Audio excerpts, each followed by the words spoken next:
ঢাকা দক্ষিণ সিটি কর্পোরেশনের DSCC mayor হিসেবে বিএনপি নেতা ইশরাক হোসেনকে দায়িত্ব বুঝিয়ে দেওয়ার দাবিতে চতুর্থ দিনের মতো নগর ভবনের সামনে অবস্থান কর্মসূচি পালন করছেন তার সমর্থকেরা।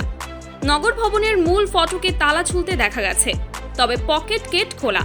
ঢাকা দক্ষিণ সিটির বিভিন্ন এলাকা থেকে ছোট ছোট মিছিল নিয়ে সমর্থকেরা নগর ভবনের সামনে জড়ো হচ্ছেন।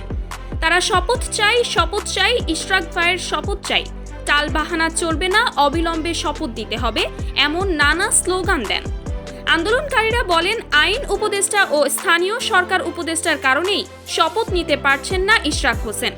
মেয়র ঘোষণার রায়কে আমলে না নিয়ে অন্তর্বর্তী সরকার আদালত অবমাননা করছে বলেও অভিযোগ তাদের। কর্মসূচিতে অংশ নেওয়া নেতাকর্মীরা বলেন, জনগণের ভোটে মেয়র নির্বাচিত হয়েছেন আমাদের মেয়র ইঞ্জিনিয়ার ইশরাক। মেয়র হিসেবে দ্রুত দায়িত্বে আমরা তাকে দেখতে চাই। আদালতের রায়ের পর আর কতদিন অপেক্ষা করতে হবে? কতদিন এভাবে আটকে রাখবে? সরকারের কাছে আমাদের প্রশ্ন, কেন তাকে এখনো শপথ গ্রহণ করানো হচ্ছে না? শপথ যতদিন পড়ানো হবে না ততদিন আমরা রাজপথ ছাড়ছি না। যদি এটা নিয়ে কোনো টালবাহানা হয়, আমরা আরও বড় কর্মসূচি দিতে বাধ্য হব। মেয়র ঘোষণা করে গেজেট পাশ হয়েছে, শপথ কেন পড়ানো হচ্ছে না? এ সময় উপস্থিত ছিলেন কালিয়াকৈর পৌর বিএনপির সিনিয়র যুগ্ম সাধারণ সম্পাদক সাইজুদ্দিন আহমেদ।